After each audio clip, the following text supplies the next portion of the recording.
कल मेरी नजर में ये पूरा मामला आया था जब मैंने देखा कि फिल्म का ऐसा पोस्टर रिलीज हुआ है। दरअसल मैं नीरज पांडे जी की और मनोज बाजपेयी जी की बहुत प्रशंसक हूं। मुझे लगता कौन नहीं होगा।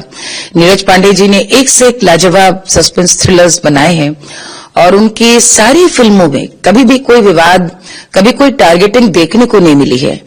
इसलिए बहुत आश्चर्य हुआ और मैंने फिर उसके बाद जो टीजर था वो देखा। टीजर में दरअसल जो भाषा का प्रयोग किया गया है वो देखकर मुझे तो लगा ही नहीं कि ये वही हमारे नीरज पांडे जी हैं और ऐसा लग रहा था जैसे किसी दबाव में इस तरह की कोई चीज करने को कोई बाध्य हुआ हो। और मैंने इसीलिए आज ट्वीट लिखा कि क्या ये नेटफ्लिक्स की कारण है, स्ट्रीमिंग प्लेटफॉर्म का कोई दबाव है जो आपको इस प्रकार का एक मैं कहूंगी प्रोपेगेंडा वाला टाइटल शीर्षक चुनना पड़ा। यदि कोई व्यक्ति जो सेवा में है और भ्रष्टाचारी है, घूसखोर है, आप बिल्कुल फिल्म बनाइए और ये सिनेमा का काम भी है कि जो गलत कर रहा है तो उसको आप सामने लाइए।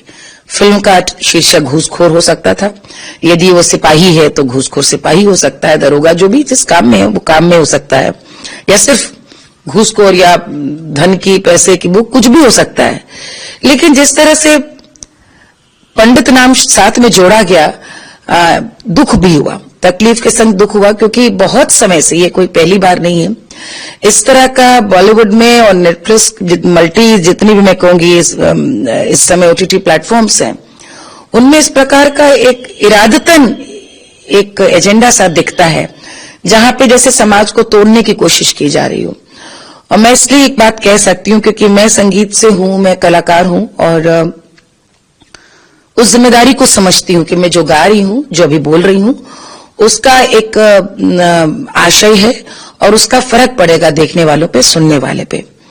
जब मैं लोकगीत गाती हूं तो हम तो ऐसे गीतों को गाते हैं जहां पर ये कल्पना की जाती है कि समाज के सारे अंग एक साथ जोड़ करके आए, तब जाकर उत्सव होता है, तब जाकर कोई यज्ञ संपन्न होता है।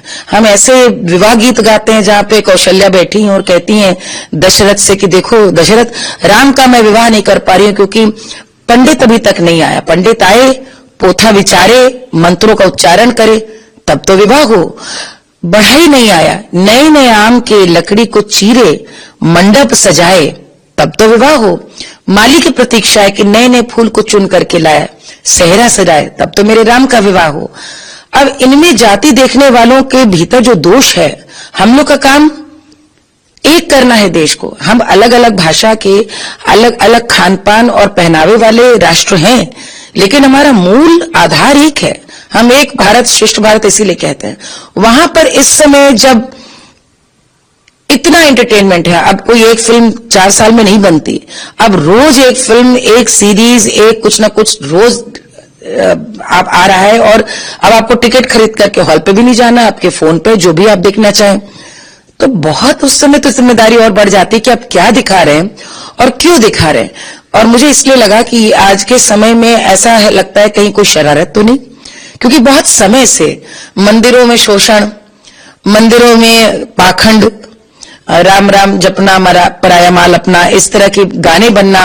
यह एक गाना आया था रोटी कपड़ा और मकान में, पंडित जी मेरे मरने के बाद इतना सा कष्ट उठा लेना, गंगा जल की जगह मुंह पे मदिरा पिला देना। अब ये मृत्यु पे गंगा जल देना, ये एक हमारा बहुत आध्यात्मिक और पवित्र है, लेकिन कैसे गाना बन गया, लोग गा गए और उस पे हिट हो गया गाना।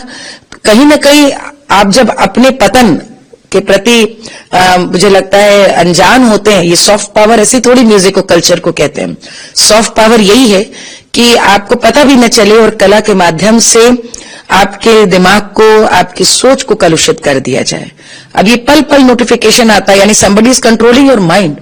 अब आप यदि ऐसे फिल्म बनाएंगे तो क्या किसी के भी मन में आएगा। मैंने तो कोई गीत, कोई भी ऐसा शास्त्रीय कोई वो नहीं देखी जहां पर कोई किसी जाति विशेष को लेकर के कोई लांछित कर रहा हो। तो इससे इरादों पे शक होता है और इसलिए मैंने सीधे उनसे कहा कि आपकी प्रशंसिका हूं, लेकिन क्या ये स्वस्थ समाज को आप कोई कहानी सुना रहे हैं? एक फिल्म आई थी, एक कहानी थी प्रेमचंद जी की, नमक का दरोगा, आप सबने पढ़ी होगी। उसमें भी यही थी कि नमक का टैक्स वसूलता है और कैसे घर की जरूरतें उसको कहीं ना कहीं उस पर दबाव आता है लेने को। लेकिन क्या स्टोरी थी, नमक का दरोगा, नमक के अपने बिंब हैं, लेकिन उसके लिए आपको बहुत समझदार होना पड़ेगा कि कैसे शीर्षक, आज क्या हमारे पास शीर्षक खत्म हो गए या कहानी खत्म हो गई। आप यदि कोई एक नैतिक रूप से पतित व्यक्ति पर कहानी दिखाना चाहते हैं उसका नाम ले लीजिए, लेकिन ये तो ऐसे हैं कि नाम भी राम, श्याम, सीता, लक्ष्मी ऐसे देते हैं। बहुत पहले शुरू में जब लोग कहते थे तो लोगों को लगता था कि ये तो एजेंडा है, लेकिन अब हाथ कंगन को आरसी क्या सब कुछ सामने है और लग रहा है कि जो राष्ट्र अपने आप को बहुत ताकतवर समझते थे या दुनिया जिन्हें ताकतवर समझती थी, उनका नैतिक पतन कहां पर है वो पूरी दुनिया को दिख रहा है। ऐसे में भारत ऊपर न जाए ये उसके विघटन के तरीके हैं। इसलिए मैंने नेटफ्लिक्स से पूछा कि कहीं ऐसा तो नहीं कि आपने उनके दबाव में ये कार्य किया है, क्योंकि ऐसा कभी उन्होंने पहले तो किया नहीं। और मुझे क्या लगता है, मुझे हर जरूर जागरूक आदमी को सवाल उठाने चाहिए।